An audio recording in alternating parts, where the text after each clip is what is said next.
Good morning student friends. Last ಸೆಷನಲ್ಲಿ ನಾವು perquisites ಮತ್ತು ಟ್ಯಾಕ್ಸ್ ಫ್ರೀ ಪರ್ಕ್ವಿಸಿಟ್ಸ್ ಇದ್ರ ಬಗ್ಗೆ ನಾವು ತಿಳ್ಕೊಂಡಿದ್ವಿ. ಅದಕ್ಕಿಂತ ಮುಂಚೆ ನಾವು ರೆಂಟ್ ಫ್ರೀ ಅಕಾಮಿಡೇಷನ್ ಬಗ್ಗೆನೂ ಕೂಡ ಕೆಲವೊಂದಷ್ಟು ಮಾಹಿತಿಗಳನ್ನ ತಿಳ್ಕೊಂಡಿದ್ವಿ. ಈ ಸೆಷನಲ್ಲಿ ನಾವು rent free accommodation taxable portion ಹೇಗೆ ಕ್ಯಾಲ್ಕುಲೇಟ್ ಆಗುತ್ತೆ ಅನ್ನೋದನ್ನು ನಾವು ತಿಳ್ಕೊಳ್ಳೋಣ. So that we are going to learn the valuation of residential accommodation. Okay, if you consider the government employees, now government employees na consider ಮಾಡಿದಾಗ it is very simple. Value of rent free accommodation for government employees will be license fees determined by central government or state government. ಆಯಾ ರಾಜ್ಯ ಸರ್ಕಾರ ಅಥವಾ ಕೇಂದ್ರ ಸರ್ಕಾರ ಏನು ಒಂದು ಫೀಸನ್ನು determine ಮಾಡುತ್ತೆ ಅಥವಾ ಫೀಸನ್ನು ಒಂದು ಸ್ಪೆಸಿಫೈ ಮಾಡುತ್ತೆ, ಆ ಒಂದು ಫೀಸೇ ಅವ್ರಿಗೆ rent free accommodation taxable portion ಆಗಿರುತ್ತೆ. So that it will be very easy to ascertain the value of rent free accommodation in case of government employees. So there is no much work. But in case of non-government employees, private employees, we have calculations, so that according to that we need to follow. So government employee ಆದರೆ ನಮಗೇನು ಕೆಲಸ ಇಲ್ಲ, ಯಾಕಂದರೆ ಅದು ಗೌರ್ಮೆಂಟೇ ಹೇಳುತ್ತೆ. ಆದರೆ ಖಾಸಗಿ ಕ್ಷೇತ್ರದಲ್ಲಿ ಕೆಲಸ ಮಾಡ್ತಿರೋವಂಥ ಕಾರ್ಮಿಕರಿಗಾದರೆ ಅಥವಾ ಎಂಪ್ಲಾಯೀಸ್ಗಾದರೆ ಸೊ ನಮಗೆ ಏನು ಫಾರ್ಮೆಟ್ ಇದೆ ಅಥವಾ ಏನು ಆ ಫಾರ್ಮುಲೇಷನ್ ಇದೆ ಅದ್ರ ಪ್ರಕಾರ ನಾವು ಹೋಗಬೇಕಾಗತ್ತೆ. ಸೊ ಈ ಸೆಷನಲ್ಲಿ ಒಂದೆರಡು ಪ್ರಾಬ್ಲಮ್ಸನ್ನು ನಾವು ಸಾಲ್ವ್ ಮಾಡೋಣ.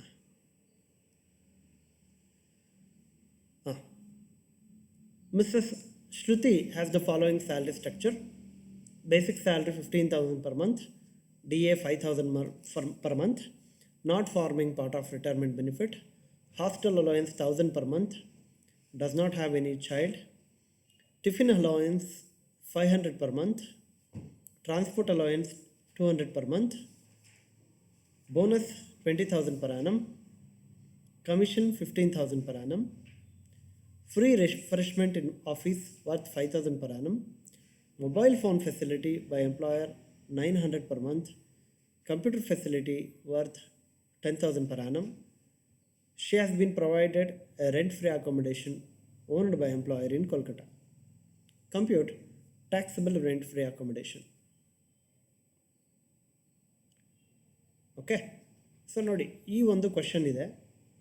ಈ ಕ್ವಶನ್ಗೆ ನಾವು ರೆಂಟ್ ಫ್ರೀ ಅಕಾಮಿಡೇಷನ್ಗೆ ಏನು ಟ್ಯಾಕ್ಸಬಲ್ ಅಮೌಂಟ್ ಬರುತ್ತೆ ಅನ್ನೋದನ್ನು ನಾವು ಕಂಪ್ಯೂಟ್ ಮಾಡಬೇಕಾಗಿದೆ. ಇದಕ್ಕಿಂತ ಮುಂಚೆ ನಾವಿಲ್ಲಿ ಮುಖ್ಯವಾಗಿ ಗಮನಿಸಬೇಕಾಗಿರೋದು ಕೋಲ್ಕಟಾ. ಸೊ ಅಲ್ಲಿಗೆ ಪಾಪ್ಯುಲೇಷನ್ 25 ಲಕ್ಷಕ್ಕಿಂತ ಜಾಸ್ತಿ ಅಂತ ನಾವು ಕನ್ಸಿಡರ್ ಮಾಡಬೇಕಾಗುತ್ತಿಲ್ಲಿ ಒಂದು ವಿಚಾರ. ಇನ್ನೊಂದು accommodation if it is owned by employer or not owned by employer, ಅದೊಂದು ಕನ್ಸಿಡರ್ ಮಾಡಬೇಕು. But here it is owned by employer. So that ನಾವು ಮುಂದೆ ಹೋದಾಗ ನಮಗೆ ಮುಖ್ಯವಾಗಿ we need to calculate the salary. So ಸ್ಯಾಲರಿನ ನಾವಿಲ್ಲಿ ಕ್ಯಾಲ್ಕುಲೇಟ್ ಮಾಡ್ಕೋಬೇಕಾಗತ್ತೆ. ಸೊ ನಾವು please go through the question. So ಇಲ್ಲಿ ಅವರ ಬೇಸಿಕ್ ಸ್ಯಾಲ್ರಿ 15,000 ಇದೆ. ಸೊ ಅಲ್ಲಿಗೆ 15,000 ಇಂಟು 12 ತಿಂಗಳು ಅಂದರೆ 1,80,000 ರೂಪಾಯಿ ಬೇಸಿಕ್ ಸ್ಯಾಲ್ರಿ ಆಗುತ್ತೆ. Then dearness allowance 5,000 per month, not forming part of retirement ಬೆನಿಫಿಟ್ಗೆ ಅದು ಹೋಗ್ತಾ ಇಲ್ಲ, ಹಾಗಾಗಿ DA ತೊಗೊಳಕ್ಕೆ ಬರೋದಿಲ್ಲ. ಹಾಸ್ಟೆಲ್ ಅಲೋಯನ್ಸ್ 1,000 per month ಇದೆ, but does not have any child. So ಅಲ್ಲಿ ಚಿಲ್ಡ್ರನ್ ಇಲ್ಲ ಅಥವಾ ಮಕ್ಕಳು ಇಲ್ಲ ಅನ್ನೋ ಕಾರಣಕ್ಕೋಸ್ಕರ 1,000 per month. ಸೊ 1,000 ಇಂಟು 12 12,000 ಕೂಡ ಅವ್ರಿಗೆ ಟ್ಯಾಕ್ಸಬಲ್ ಅಲೋಯನ್ಸ್ ಆಗುತ್ತೆ. ಅದಾದ ನಂತರ tiffin allowance taxable allowance 500 into 12, transport allowance 200 into 12, bonus 20,000, commission 15,000. Okay, so ಅಲ್ಲಿಗೆ ನೋಡಿ ನಮ್ಮ ಸ್ಯಾಲ್ರಿ ಕ್ಯಾಲ್ಕುಲೇಷನ್ ಹೇಗಿದೆ ಅಂದರೆ ಬೇಸಿಕ್ 15,000 ಇಂಟು 12 ತಿಂಗಳು 1,80,000 DA ತೊಗೊಳಕ್ಕಾಗಲ್ಲ.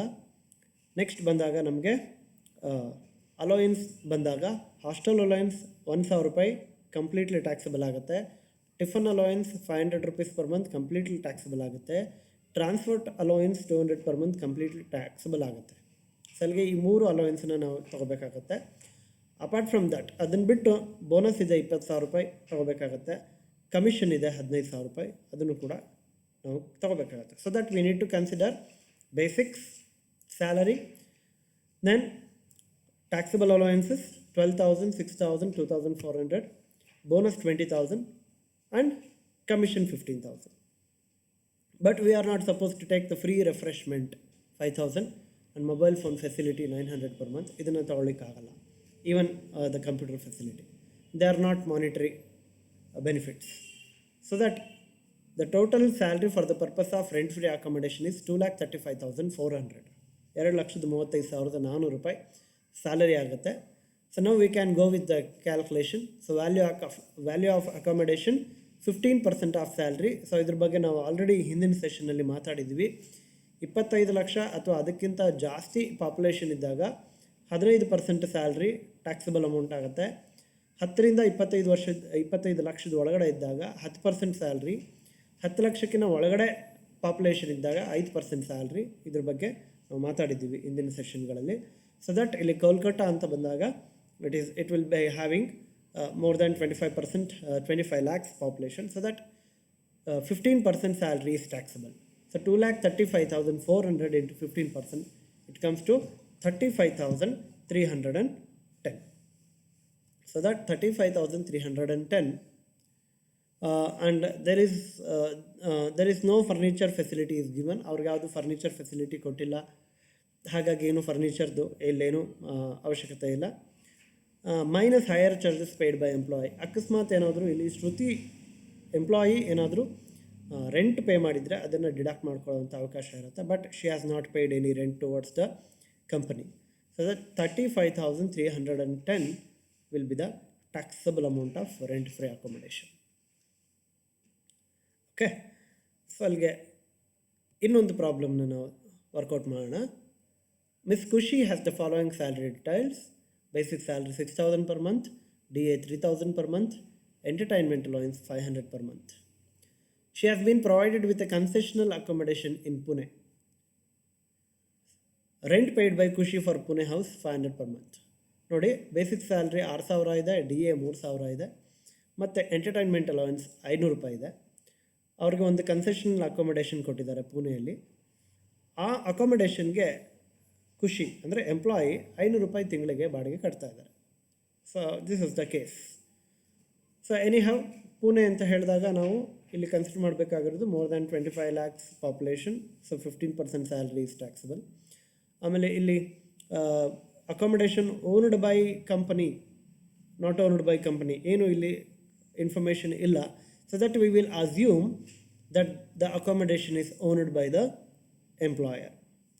So that obviously we need to calculate the salary first. Salary ನಾವು ಕ್ಯಾಲ್ಕುಲೇಟ್ ಮಾಡ್ಕೋಬೇಕಾಗತ್ತೆ.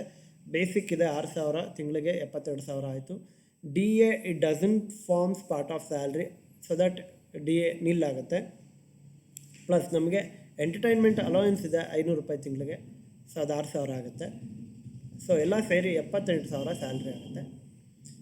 ಸೊ ನಾವು we can go with the format. Value of accommodation 15% of salary.